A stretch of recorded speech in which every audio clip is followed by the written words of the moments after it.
বয়স প্রায় 110 বছর। দুর্গাপুর শহরের বলিষ্ঠতম মহিলা নামাজি হিসাবে রমজান মাসের শেষে পবিত্র ঈদের নামাজ পড়লেন বেনাচিতির নঈমনগরের বাসিন্দা সুব্রতন বেবে। বয়সের ভারে নানা রকম বার্ধক্যজনিত ব্যাধি আঁকড়ে ধরেছে তাকে। কানে কম শোনা, মাঝে মধ্যে চিন্তা শক্তি বিলুপ্ত হওয়া সহ সমস্যা নিয়েও দিব্যি সংসারে নাতি নাতনি, নাতবউ, নাতিদের ছেলে মেয়ে, বৌমা সহ একান্নবর্তী পরিবারের মাঝে বৃহস্পতিবার ঈদের সকালে নামাজ পড়ে নাতির আবদার মেনে মোবাইলের মাধ্যমে সোশ্যাল মিডিয়ায় সকলকে শুভেচ্ছাও জানিয়েছেন।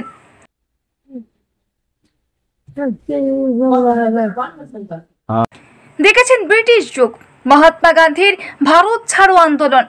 ঈদের সকালে ঠাকুমাকে পাশে বসিয়ে নাতি নাসিম খান বলেন, ইনি হচ্ছেন আমার ঠাকুরমা। ইনার বয়স বর্তমানে 110 বছর। তো আমাদের সবচেয়ে এজেড পার্সন আমাদের ফ্যামিলিতে, ঠিক আছে। আমরা খুব লাকি হন যে এনাকে পেয়েছি এতদিন। আর ইনি আজকে নামাজ পড়েছেন। ইনি লাইফের 110 নম্বর ঈদ পালন করেছেন আজকে। আচ্ছা, উনি কি দুর্গাপুরেই থাকেন?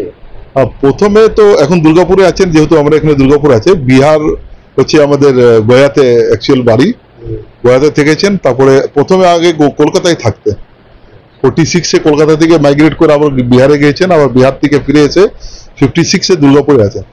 যে 110 বছর বয়সের মধ্যে ইনি ঈদ পালন করছেন, এটা আমাদের সৌভাগ্য। কি চ্যালেঞ্জ সেটা তো ইনিই বলতে পারবেন। সবারই ভালো চাইলেন, দেশের জন্য উন্নতি হোক, দেশে শান্তি থাকুক, ভাইচারা থাকুক। একান্নবর্তী পরিবারের নাতবউ হয়ে আসার পর ঠাকুমার আদর এবং পরবর্তী সময়ে তার ছেলে মেয়েদের কাছে প্রিয় পাত্র হয়ে ওঠার গল্প শোনাতে গিয়ে নাতবউ সৈয়দা ফাতমা জানান, কিভাবে উদযাপন করলেন? ঈদি হ্যাঁ, উনি স্মাইল করলেন, সেটা আমাদের খুব বড় উপহার। আর অনেক দিন থেকে কিছু ভালো করে অত বলতে পারেন না, মানে মনে যখন আসে সব কিছু বলতে পারেন। আবার আমাদের যা লোকগীতি থাকে, ওনাদের বিহারের লোকগীতি কোনো কোনো সময় মনে করেন, তো আমরা যখন বলি এসে কি দাদি একটু গেয়ে শোনাও, একটু একটু বলে।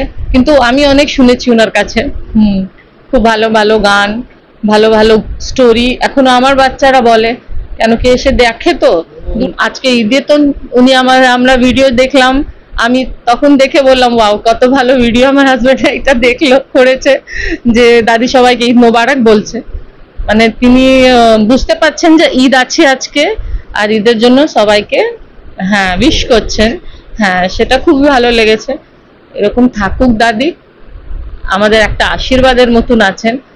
আমি thank two Allah, thank for everyone, for my family.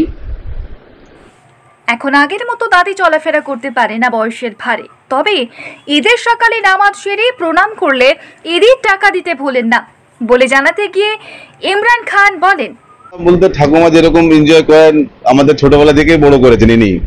দেখাশোনা সব, মানে ঈদের সময় যা হোক, মানে কি লাগবে লাগবে না সব ঠাকুমা আমাদের দায়িত্ব রাখতেন। তখন কি ধরনের আবদার হতো? অনেক অনেক, একদম মানে খুব বেশি আবদার করতেন আমাদেরকে, মানে বিশাল, মানে ওটা বলে বোঝানো যাবে না। ধরনের পেতেন আবদার করে একদম, মানে খুব খুশ হতাম আমরা। এখনো আমরা করছি, এটা খুশ হচ্ছি। আর কেন আমাদের সময়টা এসছে যে ঠাকুমাকে আমরা আবদার করছি, আর খুশি পাচ্ছে উনি। আমাকে মানে খুবই ভালোবাসেন, মানে প্রচন্ড ফ্যামিলির মধ্যে একদম। আজকে কি ঈদের কিছু উপহার? হ্যাঁ, ঈদি তো প্রত্যেক বাচ্চাগুলোকে ডেকে ডেকে দেবেন। এখন তো একটু সেন্স কম হয়ে গেছে, তাও আমার কাছ থেকে চেয়ে রেখেছেন। তারপরে সব বাচ্চাগুলোকে ডেকে একটা একটা করে টাকা সব 10-20 যা পাচ্ছেন নিজের হিসাবে দিয়ে যাচ্ছেন সবাইকে। দুর্গাপুর থেকে তম্বা দাসের রিপোর্ট, দ্য ই-পেপার ডিজিটাল।